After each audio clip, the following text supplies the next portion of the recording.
Então, agora já que vocês sabem que o dado é o novo petróleo e tem um grande valor, e sabe qual é o papel da analista de dados nessa revolução digital, a gente vai descobrir qual que é o caminho de sucesso a ser seguido por um bom analista de dados. Nós temos basicamente dois tipos de dados. Temos os dados quantitativos e os dados qualitativos. Vamos dar uma olhada em que é cada um deles.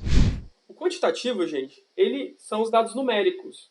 Eles podem ser mensurados, a informação que tem nesse dado ela é concreta e você pode, por exemplo, construir gráficos usando esses dados com muita facilidade. Já os qualitativos, eles são descritivos. Ele não é um dado estatístico, as perguntas são mais abertas, as perguntas que geram esse dado são abertas, e você precisa entender o porquê daquele dado. E qual que é o pulo do gato quando, por exemplo, você só tem dados qualitativos? Vou contar para vocês uma pequena história que já aconteceu comigo. Quando eu trabalhava na prefeitura de Niterói, a gente atendia a população diretamente, por meio do Facebook, do Twitter e de outras redes sociais. Só que aqueles atendimentos eram feitos manualmente, no dia a dia, e ninguém documentava. A gente decidiu, em um momento, começar a documentar esses atendimentos que a gente fazia com a população. E aí a gente criou uma tabela no Google Sheets, falando o horário, em qual rede social aconteceu, como a gente resolveu aquele problema e a descrição do problema. Certo? Depois de um mês de pessoas preenchendo aquela planilha conforme atendia a população, a gente falou, vamos analisar. E foi aí que eu encontrei um problema na criação do meu dado. Eu queria classificar, eu queria saber sobre o que falava cada atendimento, para poder criar uma tabela do que era mais procurado pela sociedade no Facebook. Só que eu não tinha como fazer isso, porque o campo que eu criei para isso era aberto. Então as pessoas podiam colocar, tinha um buraco na rua, ou a pessoa podia colocar buraco na rua, ou a pessoa podia simplesmente colocar asfalto ruim. E isso não me trazia um resultado quando eu queria calcular. O que eu fiz? Eu classifiquei isso. Todos esses três textos que eu falei para você, buraco na rua, tinha buraco na rua, ou pavimento ruim, eu tratei de pavimentação defeituosa ou buraco na rua. Sei que eu coloquei para os três a mesma coisa. Então eu consegui classificar, né, esses acontecimentos que a sociedade relatou para a gente, de forma que eu pudesse transformar em um gráfico. Ou seja, eu transformei o meu dado qualitativo, ele se tornou mensurável por meio desse trabalho. Bom, agora que vocês já entenderam sobre dados qualitativos e quantitativos, vamos falar dos tipos de análise que são basicamente passado e futuro. A análise de passado, ela vai utilizar dados para mostrar o que já aconteceu.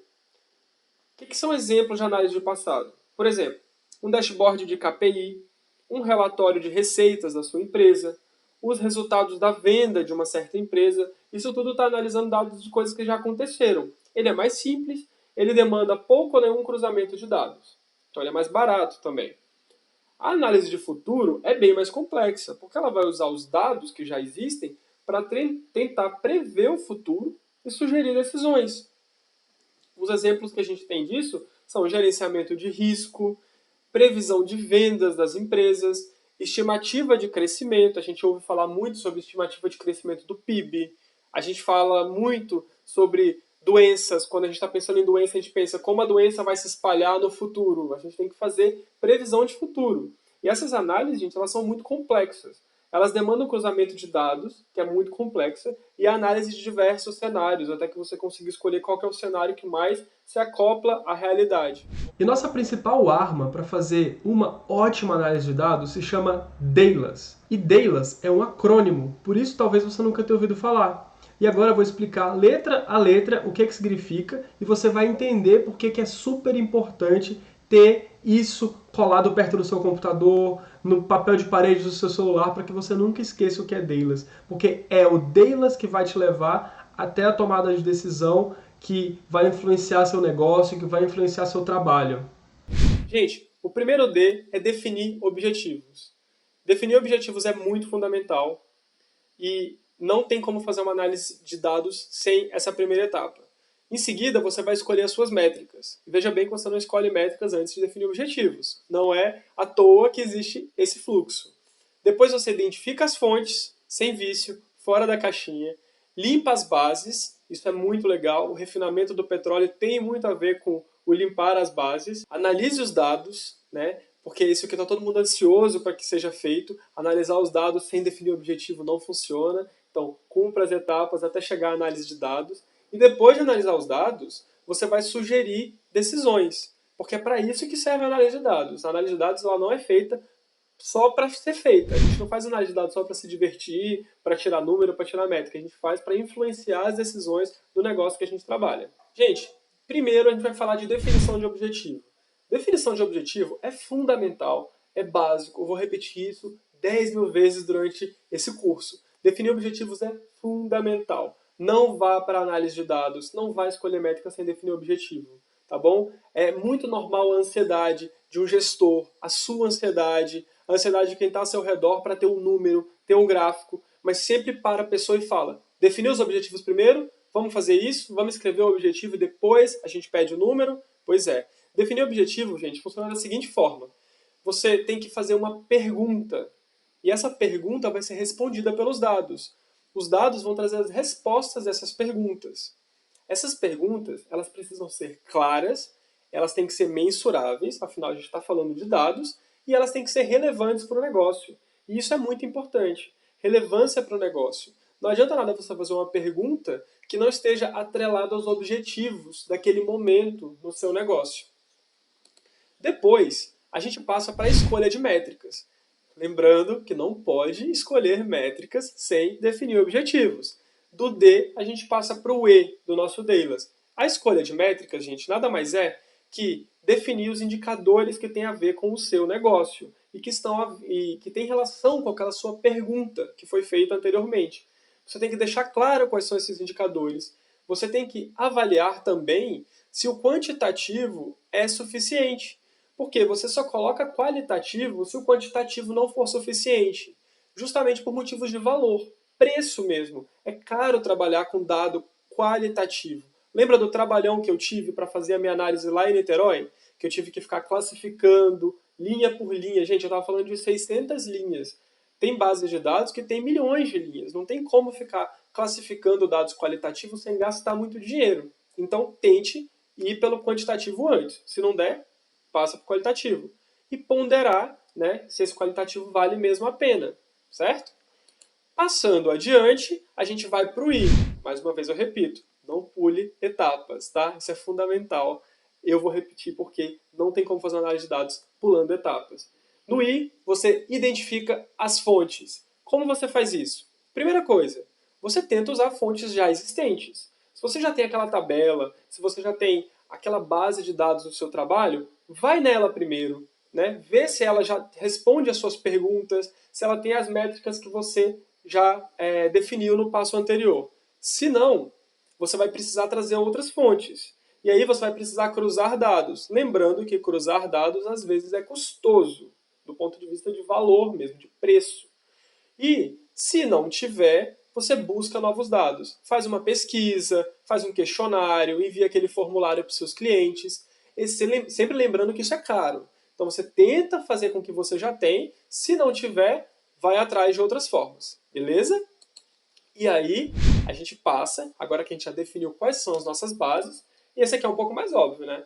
Você não limpa a base sem ter bases. Então, aqui você não vai conseguir furar etapas. Limpar as bases. Gente, para limpar as bases, você vai ter que ver se essa base está boa. O que isso quer dizer? Será que não tem uma linha que está faltando algum pedacinho? Ou que o dado está escrito errado, aquela data não está bem escrita, ou está em branco? Será que aquele dado está consistente? Será que o dado está despadronizado? Será que você vai ter uma coluna que fala do sexo da pessoa escrito masculino? Na outra linha você vai estar escrito homem? Na outra linha H? Será que você não tem que padronizar tudo isso? E buscar por inconsistências. E, se possível, fazer as correções. Isso que eu falei agora. Define, vai ser H para homem? Vai ser 1 ou 0 para homem? Tem que ser tudo igual. E aí você consegue corrigir isso fazendo a limpeza da sua base.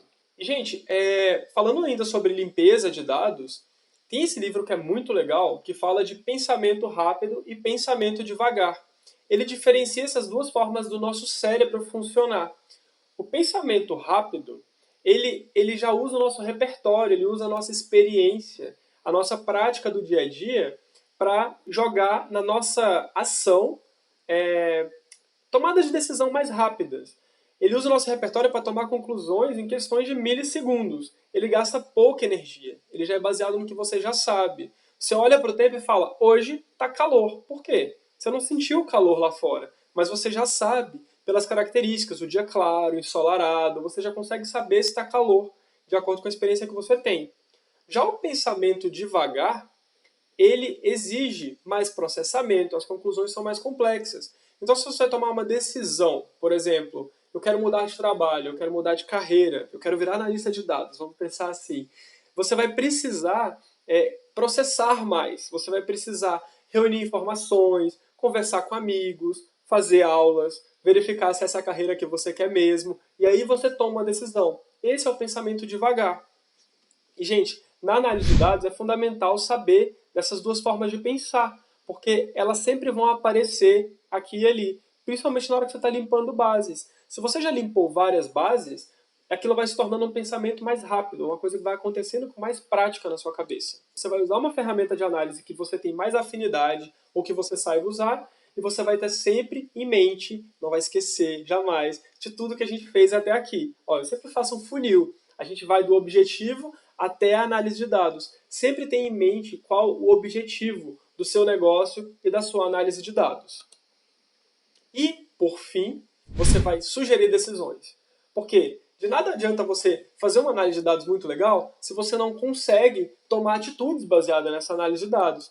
E sugerir decisões, gente, nada mais é que encontrar soluções. O que lembra exatamente o que a gente já falou aqui nessa aula, que é o nosso slogan, que é a única coisa que vocês não podem esquecer dessa aula. Vocês podem esquecer todo o resto, mas nunca se esqueçam de cumprir o fluxo para chegar ao nosso lema, que é o poder da informação é dar luz à solução. Ou seja, você faz uma análise de dados, você cumpre todas aquelas etapas, desde o objetivo até a sugestão de decisões, para que você tenha uma solução. Gente, e agora chegou a hora de pôr a mão na massa. E a gente vai passar para vocês o desafio Conquer, primeiro desafio Conquer. Sofram bastante, trabalhem muito nele, usem o Google. O Google é a melhor ferramenta para ajudar vocês a fazer esse tipo de coisas. Mas aqui não vai ter muita dificuldade não, porque pelo que vocês viram, a aula, se você seguir o fluxo, você chega lá. Primeiro, gente, vocês vão montar um fluxo de análises usando o Dailus para a vida de vocês. Vocês vão pegar uma análise que tem a ver com o trabalho de vocês, que tem a ver com a vida de vocês. Pode ser a vida financeira, pode ser alguma análise que vocês têm lá no trabalho, onde vocês executam suas tarefas. Faz o Dailus, vocês vão ter um PDF, sigam o passo a passo, não pule nenhuma etapa, escreva objetivos, defina métricas nessa ordem, sejam criativos, não fiquem presos à realidade. Eu não tenho uma base. Pensa na métrica, tendo ou não essa base. Depois você vê como faz, tá bom? Então, passa por todo o fluxo do Dailus até a sugestão de decisão, descrevendo cada passo. Em seguida, número 2, você vai identificar e listar, pelo menos, pode fazer mais se quiser, 3 empresas que você usa no seu dia a dia e que utiliza dados para te ajudar na tomada de decisão. Um bom exemplo disso, só para você ter em mente, são essas lojas que estão sempre mandando sugestão para ajudar a nossa decisão de compra. Tá bom? Depois disso, você vai utilizar o arquivo de Excel que vai ser enviado para vocês e que tem feedbacks de usuários de um supermercado. O que você vai fazer é classificar esses feedbacks, que são dados qualitativos, lembra que a gente falou antes? Então, você vai classificar e categorizar os comentários quanto a satisfeitos e insatisfeitos e criar uma subcategoria, fazendo uma análise de passado para mostrar as principais razões da insatisfação desses clientes. Bom, e essa foi a nossa primeira aula. Lembre-se que a gente está só começando, tem muito conceito, tem muita coisa para aprender antes de botar a mão na massa e fazer aquela análise. Por quê? Porque a gente não pode furar nenhuma etapa do nosso processo de análise de dados, senão a gente acaba incorrendo em decisões erradas, certo? Como a gente sabe que vocês estão ansiosos para aprender um montão sobre análise de dados, a gente vai dar algumas dicas de conteúdos que vocês podem buscar se quiserem se aprofundar nos conhecimentos de dados, e eu espero que vocês queiram. E é por isso que a gente tem o Quero Mais. E as 2 primeiras dicas que a gente vai dar nessa aula são, primeiro, o livro Análise Preditiva, que vai te falar como a estatística, como os dados podem te ajudar a prever o futuro. a saber como as epidemias vão funcionar, como o mercado vai funcionar no futuro a partir de dados que você já tem do passado. E a segunda dica está no Netflix, se chama The Great Hack, e em português se chama Privacidade Vigiada. Privacidade Vigiada vai falar de como os dados podem ser usados para o bem e para o mal, até mesmo em decisões políticas que envolvem toda a humanidade. Então é isso, e na próxima aula a gente vai falar de pensamento analítico, ou seja, como fazer o nosso cérebro funcionar por meio de dados. Então é isso, pessoal, muito obrigado pela companhia, ou vai ou voa, tamo junto e até a próxima!